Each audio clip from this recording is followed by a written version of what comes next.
I was just saying, Divya, that, I'm glad for the work all of you are doing at ASIA, being mental health advocates, because it's really so needed.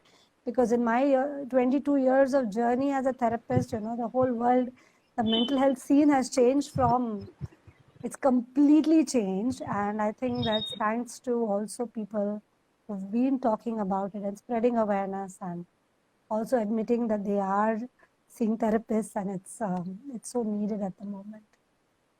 Definitely. Even until 5 or 6 years ago, it used to be very weird for someone to say, "Oh, I think I need therapy. Oh, I'm going to therapy." And now I'm just glad that there is enough of a discourse for people to feel comfortable sharing Right, these things.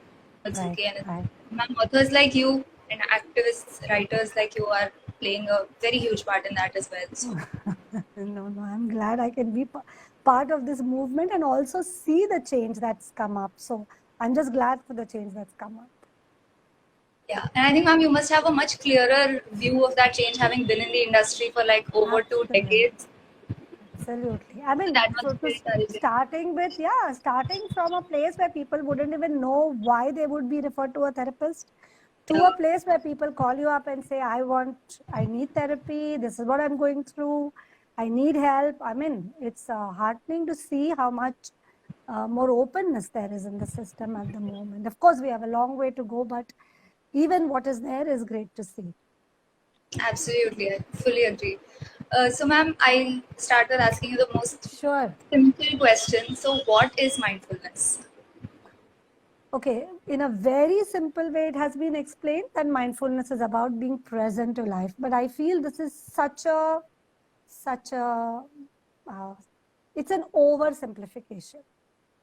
Okay, because I think there's so much more to this practice and to this understanding. Because when you're present, you're not just present, you're also open and accepting of whatever is available in the present. For example, in a very simple way, I'll explain to you. Suppose you go to a restaurant to eat a dish you really like, and this time that dish is not prepared as well as it is always prepared. Now, you get frustrated, you get disappointed, you get upset. Is it because of your expectation of that dish, or is it because of the reality of that dish? Right? So when we are not committed to the reality, when we are not present, we get caught up in mental narratives which are judging, commenting about something. And we are so caught up in that commentary that we cannot even enjoy what is there. We are not even able to relate to what is there. So mindfulness is this commitment to what is there. That if this is what it is right now, then this is what it is right now. That's it. If there is something else right now, then that's what there is there. So there's a certain openness, there's a quality of non-judgment, there's a quality of acceptance, there's a quality of compassion. So it's a very deep uh, perspective to life, because you're not getting caught up in this mental narrative, which is such a habit for all of us. Definitely, and I'm sure everyone here, me included, have had this experience multiple times where we go into a situation expecting it to go a certain way, and then we're disappointed when it doesn't. And then it's weird because it's like we are creating these problems. But then, as straightforward as it sounds, it's, to accept the reality of what it is. How do we get Right. started on that? Because it's not that simple of a process, right? Absolutely. See, we have to first see what is stopping us from accepting reality. What stops us? What is stopping us is our tendency to believe in certain stories about life. Our tendency is that if I get this, it's good. If I don't get it, it's bad. If I look this way, it's good. If I don't, it's bad. If this happens, it's good. Otherwise, it's bad. So we have a very judgmental, conditioned storytelling mind. And we believe in that mind. There are two problems. One is this is how the mind is conditioned. That is one problem. The second problem is we believe in that conditioning. We believe it is so.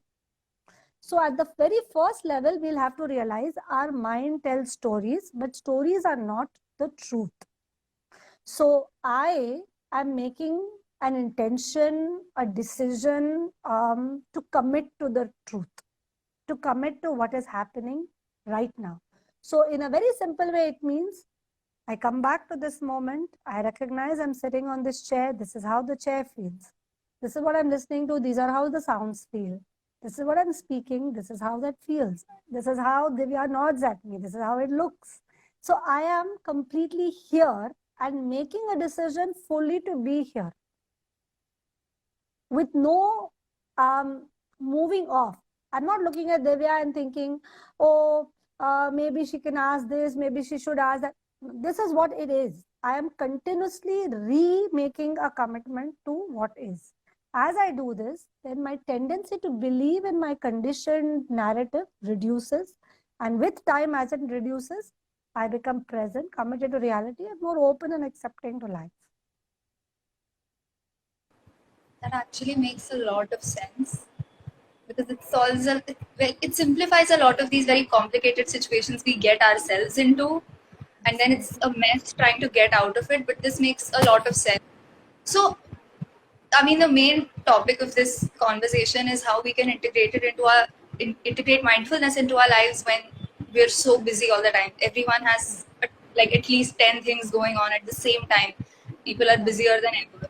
So, what are some things we can do to start integrating mindfulness into our daily lives? Yeah. Before I even start telling you what to do, are we so busy that we don't have time to listen to our thoughts? We are never so busy. We have all the time to listen to our thoughts. When we are bathing, we are thinking. We are on autopilot. We are brushing on autopilot, eating on autopilot, walking on autopilot. We are all the time on autopilot, or we are distracted. Instead of taking out time to be with ourselves, we are watching something. There is some social media thing going on. Something or the other is forever going on. So we are, when we want to integrate mindfulness into our life, it's not that we have to take out half an hour and sit and meditate and only then we are mindful. It's about first bringing awareness to small things. I'm right now bathing. Do I need to be in this thought process? Can I just enjoy the process of bathing? Then the mind will say, oh, but what is there to this process? This is boring. This is an everyday process. Right? No, this is my life. This is my life. That is a figment of my imagination. That is thought. That belongs to the past, future, some other time. That's not belonging to the reality of my life.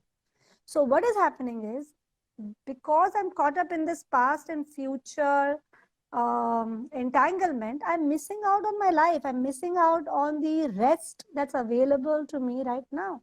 I'm not walking restfully. I'm not eating. Even when I love the food, I'm not eating mindfully. So we bring awareness to just small things to start with. Just eat with awareness. Just even right now, just notice your ground on the feet with awareness. Just notice that you've taken a breath right now. That's it. That's it. That's how small you can start. And then you build up. So you start small. Then when you become a little more oriented, you say, okay, these 5 minutes, I'm not going to check social media. I'm not going to watch Netflix, call somebody, think, or just get caught up in thought. These 5 minutes, I will just sit with myself and just notice my breath.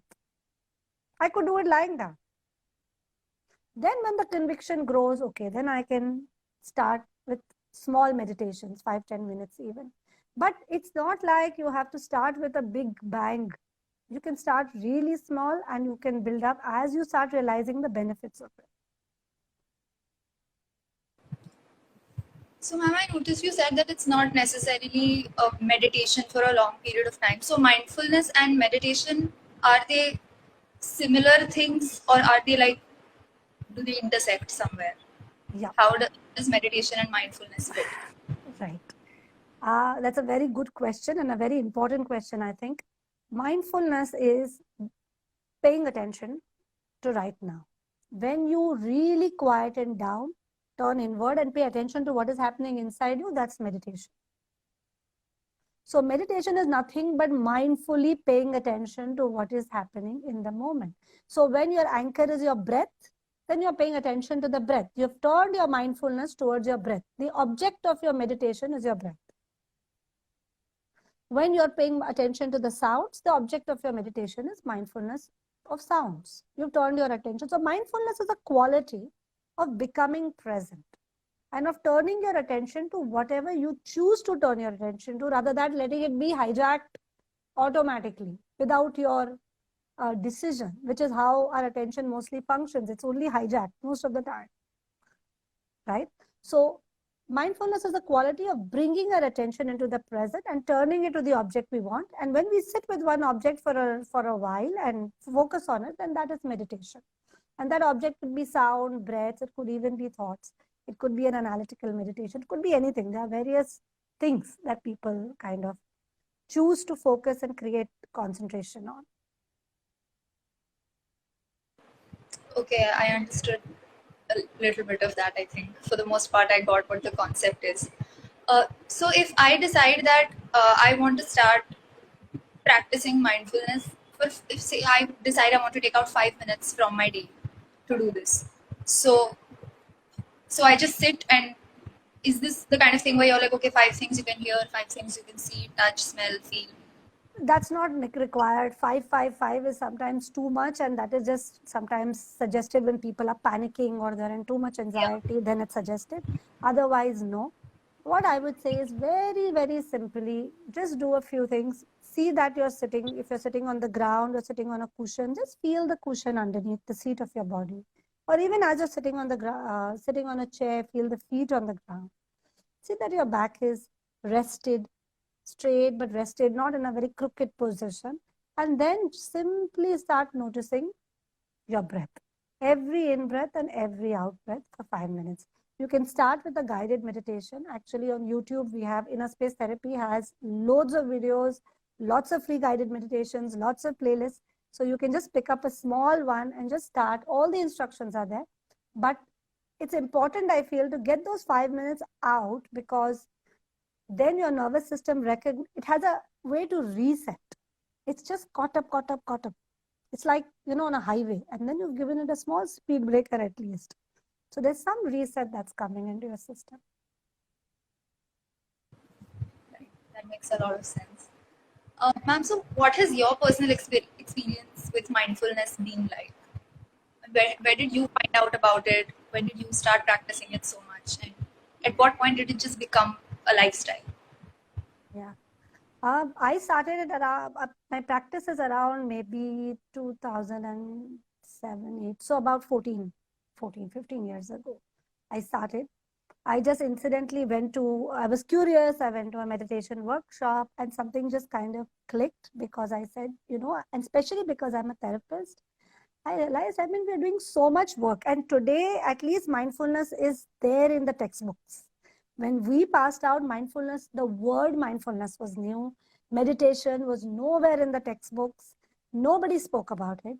And I realized at that point that as a person who works so closely with the human mind, I don't even understand the human mind.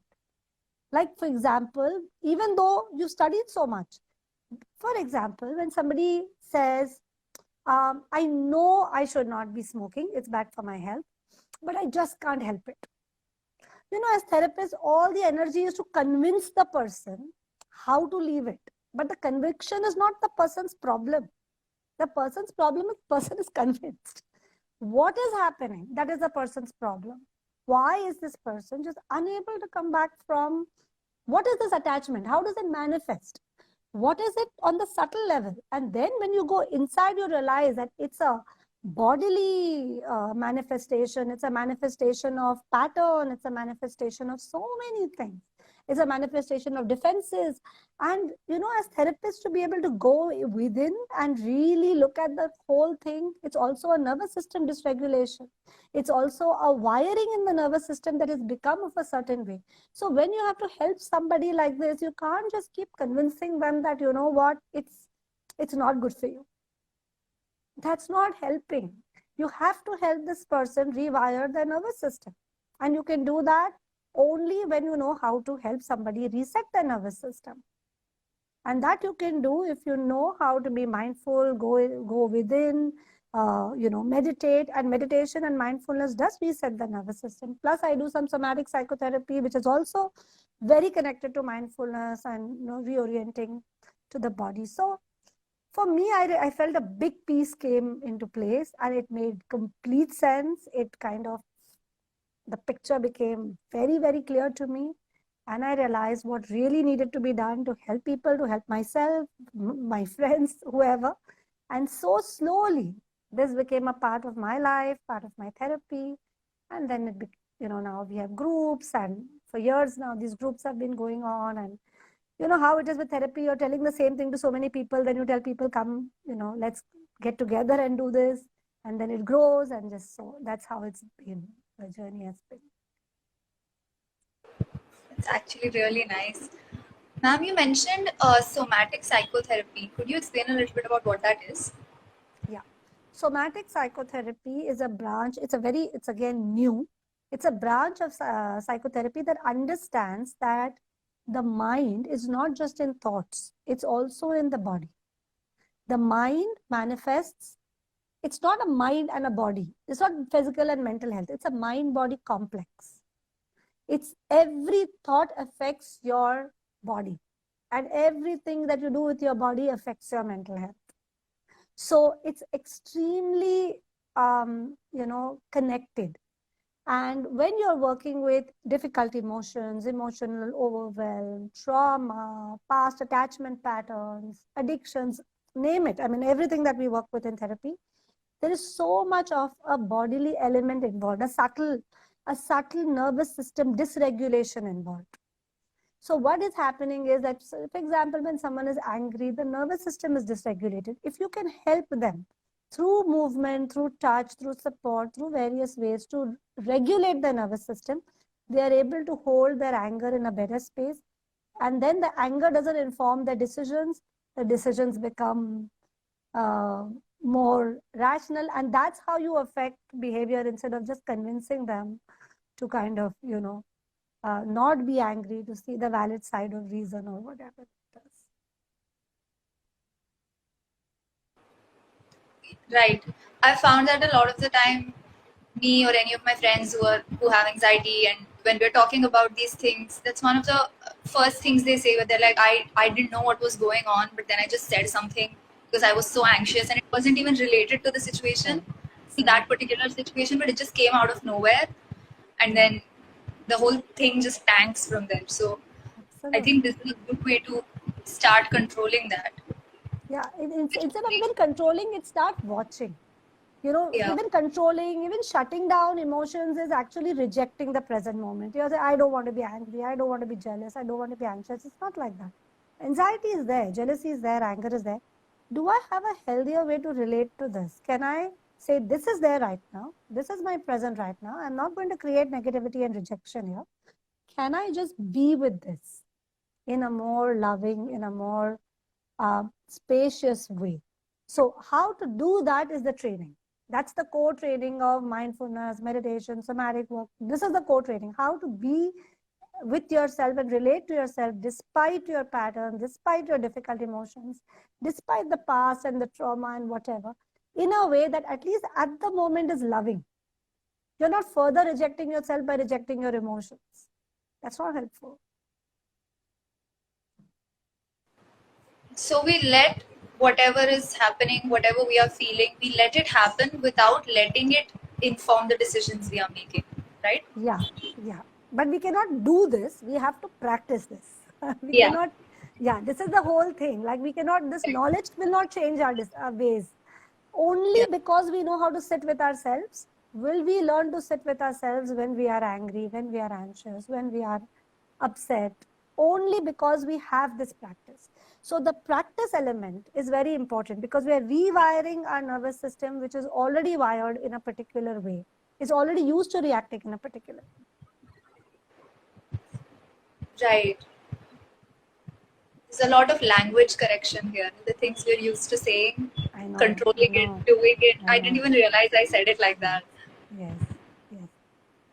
Ma'am, this brings me to a question that I've had ever since I saw that this live is going to be happening. A lot of people have generalized anxiety disorder, and even I do.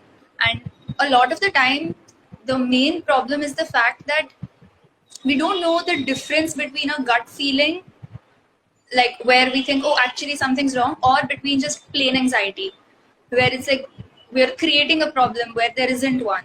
and because of whatever our previous thought patterns and experiences have been, that leads us to this belief that whatever is happening right now, there is something is wrong. I don't know what it is. So just that feeling of overwhelming uncertainty and not being comfortable with it. Can mindfulness help with that?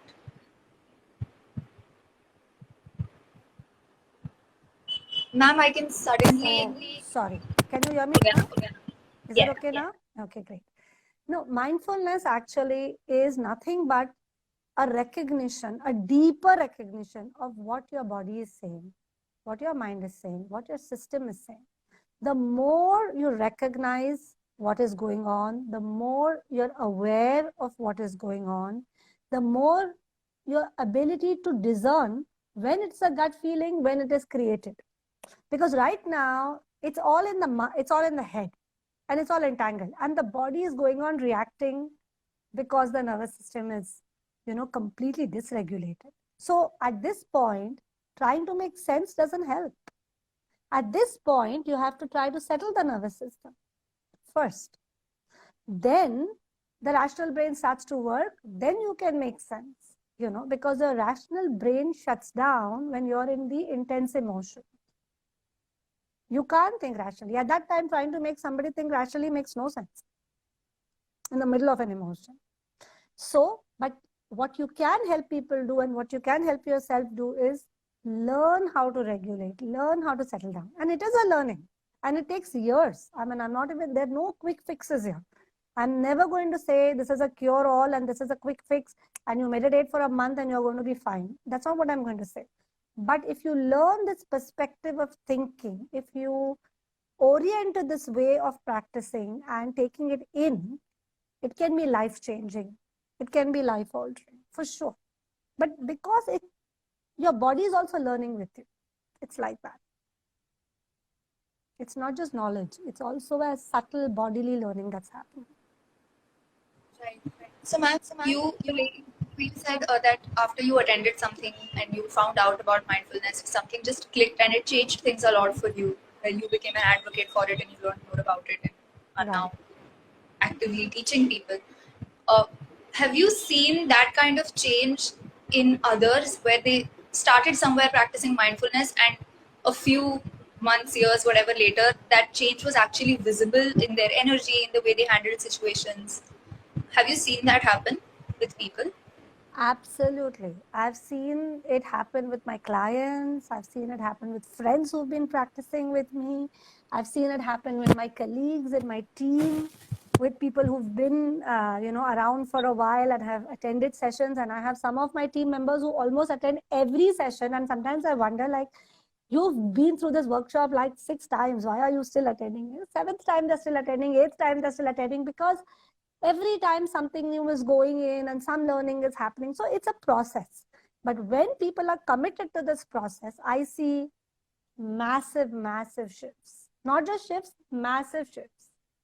Like, I really see that they become easier, peaceful, happier, less tense, braver, more courageous. People who had stage fright have less stage fright. People who are scared of talking to other people are now free because they're not so self-conscious. Like, really big things. Anxiety comes down. There's so many changes. In fact, I've had some clients who've have diagnosed mental illnesses who have been better after the practice too. So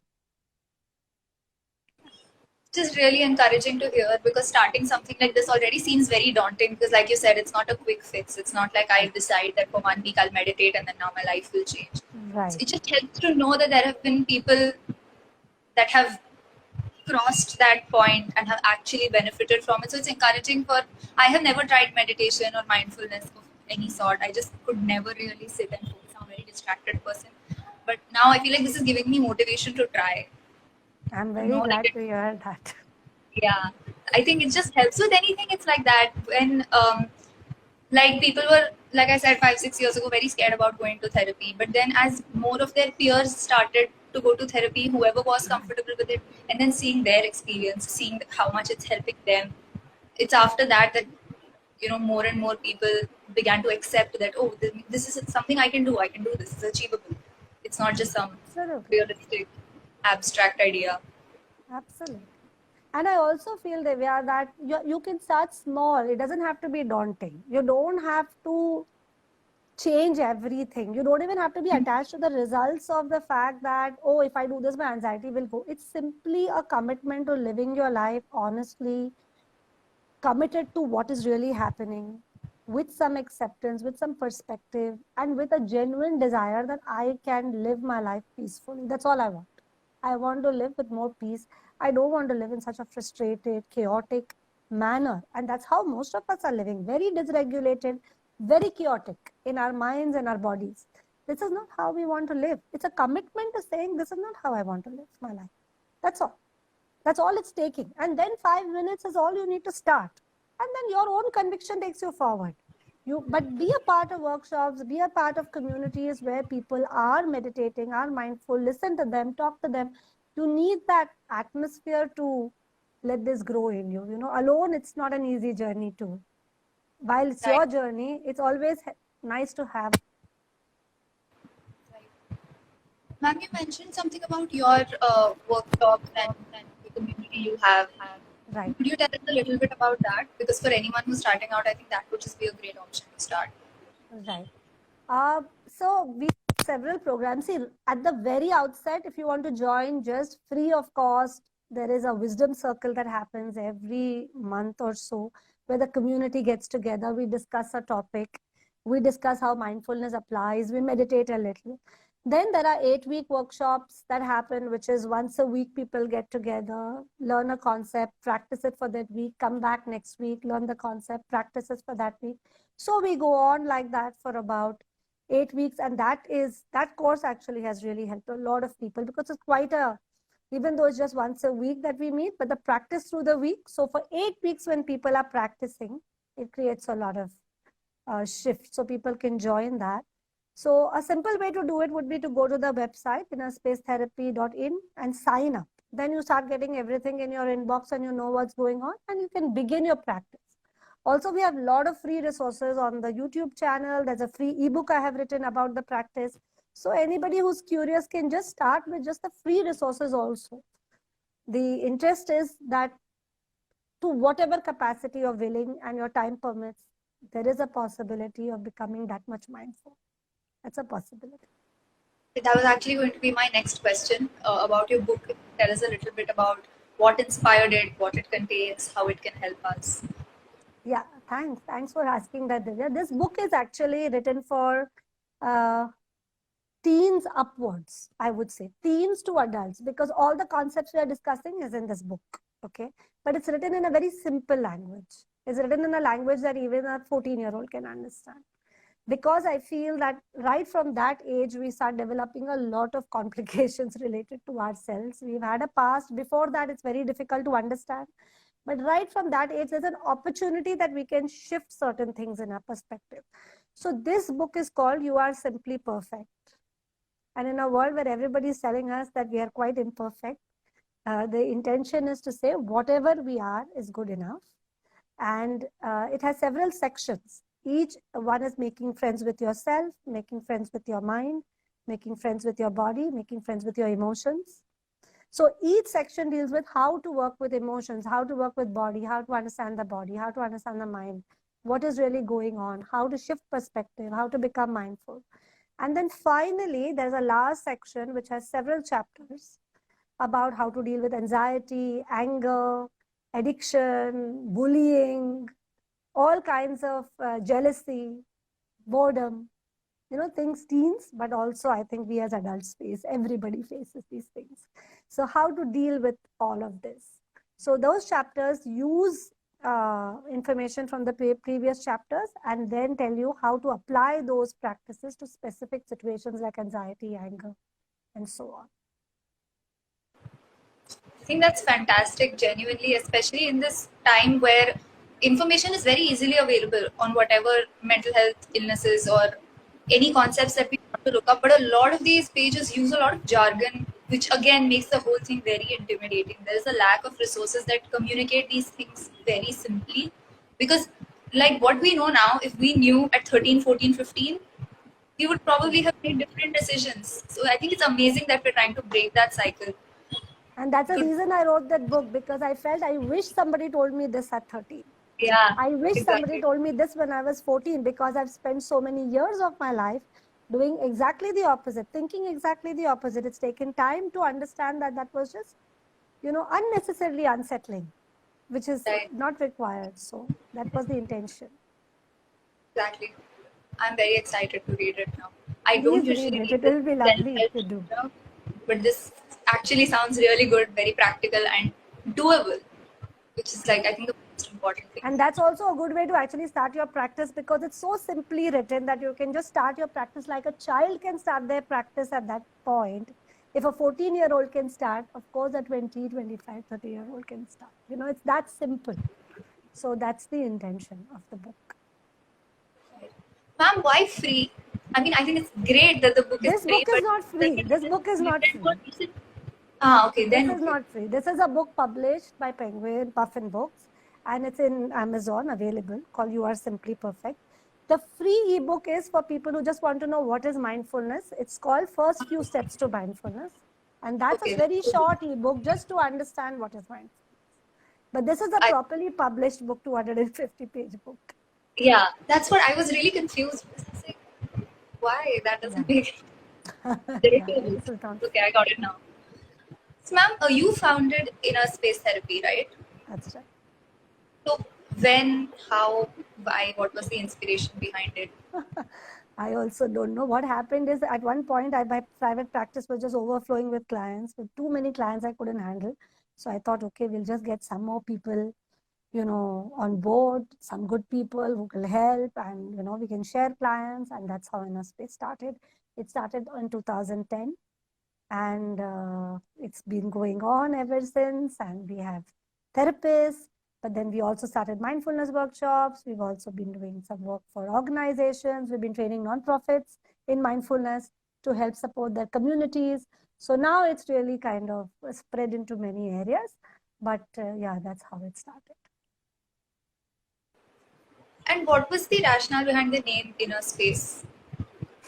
I Did don't that know. just happen? I'm very curious Just about these happened. things. Just happened. I It think it just was happened, all about people recognizing what's in their inner space, and that there is right? an inner space. Right. Yeah. That makes a lot of sense. Are there any just miscellaneous general tips, tricks, or any, I mean, I don't know, any suggestions from someone who's successfully been practicing mindfulness for so much time? At our age, where we see people like at 21, 22, there are either people who are already working or people moving abroad to study. And it's basically we see people doing a lot of things, which creates a lot of anxiety, but it's like, what am I doing? I'm not doing Yeah. anything. Yeah. So Yeah. while in a situation like that, while surrounded by messaging that's largely achievement based, it can lead to us feeling very low and feeling like Absolutely. underachievers or something like that. So in that space where we are in right now, how can we be mindful of these things? Because it's definitely not just plain anxiety, because then there's the pressure of expectations from our family, from people who are dependent on us, and it's just as we get older it just gets worse and worse. Absolutely. And it never ends. It'll never end. The problem is, I work with even 70-year-olds. It never ends. It's not that you will pass this 20-year mark, 30-year mark, you'll get married, you'll get a job, you'll get a career, you'll get a kid, and it's going to resolve. It's not going to end. And that is the issue, because we have, there is the food for thought is, we have, at every age, even before a child is born, we are already saying, oh, which trimester are you in? Is your child grown by this many, inches? Is this developed? Is this not developed? At every milestone, we are creating a judgment and saying that this is the yardstick and this is falling short, or this is very good. At no point are we accepting that this is what it is. At no point. Not now. Even before we are born, even before a child is conceived, like, is somebody going through treatment? Are they doing well? Why are they not having a child? At every point there is a comparison and a competition about, are you meeting the yardstick? Are you under it or over it? And nobody's interested in what it is. Everybody's interested in what it ought to be. and we are living our lives in what it ought to be, how can our mental health be good? It's not possible. Nature is creating things the way it's creating things, and then we are constantly saying this is not good enough, this is not good enough. And not good enough by what standards? Who created these standards? Are we questioning anything at all? We are not questioning our conditioning. We are not questioning the standards. We are all the time feeling inadequate. And this is what I feel is the fundamental of mindfulness. Like, look at what it is and create some acceptance and space for it. Like, otherwise, you're going to run this race and just get exhausted. That's it. And look back and feel, I just ran for no reason. So you're not even going to feel fulfilled at the end of this race. You have to recognize this as a race. You have to recognize whether you want to run it this way or not. And it is a choice. Even though there is pressure, it is a choice. And you can choose. It takes courage to step out and say, I'm not going to run it this way. But that courage, you can develop that courage. And that can only be developed if you really are at peace with yourself and have a healthy relationship with who you are. So ultimately, the fundamental comes back to, are you relating? Are you friends with your mind, body, yourself, your emotions? Ultimately, it's coming back to the same thing. You can only feel good when you have a relationship with all this. Right. It just feels like concepts like this can't really be that simple. So when it comes through that simply, it's almost counterintuitive. Oh my God, isn't this supposed to be some really deep philosophy? Absolutely. It's like waking up at 4 a.m. kind of routine change. But no, this is Yeah, so simple. it's not. And yet so difficult. You put it very well, Divya. But this is exactly how I felt when I started the practice. That what? We never thought about this? How? You've become a therapist, you've studied psychology for 7 years, you never thought about this? Like, exactly this is how it comes up. Like, you never thought a simple thing like this is the present, just be open to it. It's like it's been right there all along. And we just Absolutely.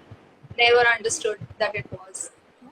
Which is why I think conversations like these are really important because it could be something really, really simple sitting in front of our face the entire time. We just wouldn't know unless it's pointed out. Absolutely. And we have to keep kind of re-engaging with this simple reality that is always there. The beauty is, the relief is, this reality is with us 24/7. The present is with us 24/7. We have to go nowhere to achieve it. We have to do nothing. It asks nothing of us except just to be fully Right. right now who we are. But that is so difficult for us. So we have to see that what we are calling easy is difficult. What we are calling difficult is actually very easy. Right. Because it sounds really backwards. Like rather than accepting what you have right now, you are going out of your way to create scenarios in your head and then being upset when that doesn't work out. Like, who asked you to do that? Absolutely. Absolutely. It just comes very naturally because that's what everyone around you does. Exactly. And that is why, just because a system is a certain way doesn't mean that is. So that's what the teacher, the sages, the Buddha who taught these practices, these practices are not new. They come from 2,500 years ago, thousands of years ago. They're all there in the book. All of them said, you have to question your conditioning. Whatever you think is the truth, is it the truth? You have to sit and question. If you blindly believe, then it's blind following the blind. And that's it. And we'll never know that that's what it is. That is amazing. But this has been a nice discussion, Oh, yeah, Divya. absolutely. That was all the questions I had. I mean, most of my questions are answered. If there's anyone in the chat that has any questions that you would like to ask, ma'am, now is the time. Ma'am, is there anything else you would like to share with us? Just that I would whoever is here, whoever listens to this, I think I would just from my heart, deep from my heart, tell you that this is not some esoteric practice belonging to another world and now it is coming back. This is about having a relationship with yourself. a gentle, kind, healthy relationship with yourself, and real awareness of who you are, knowledge about your inner self, and only that can finally help you to overcome all these anxieties, frustrations, angers that you're building, that we are all building as a society and as a person. So don't take this as another talk and move on from so much content. Get a little inquisitive. Try and see what this is about. Try pick up a small guided meditation. It's like I said earlier, it's all, there's a lot of free stuff available on the website of Inner Space, on YouTube channel. Please go and start your practice. That's all. That's all I would say. Thank you so much, ma'am, for such a wonderful conversation. I'm sure everyone here really, really enjoyed it as well. From everyone at Ashia, thank you so much for taking out your time to do this for us. My pleasure. And really looking forward to working with you more in the future. Thank you My so much. pleasure, Divya. And thank you for being such a lovely host and really being interested in the topic. It was lovely chatting. Thank you so much, ma'am. It means a lot. Okay, all right. Okay. So if no one has any questions, we'll end the session now. Okay. Thank you so much, ma'am. Bye-bye. Thanks, Divya. Take care. Bye.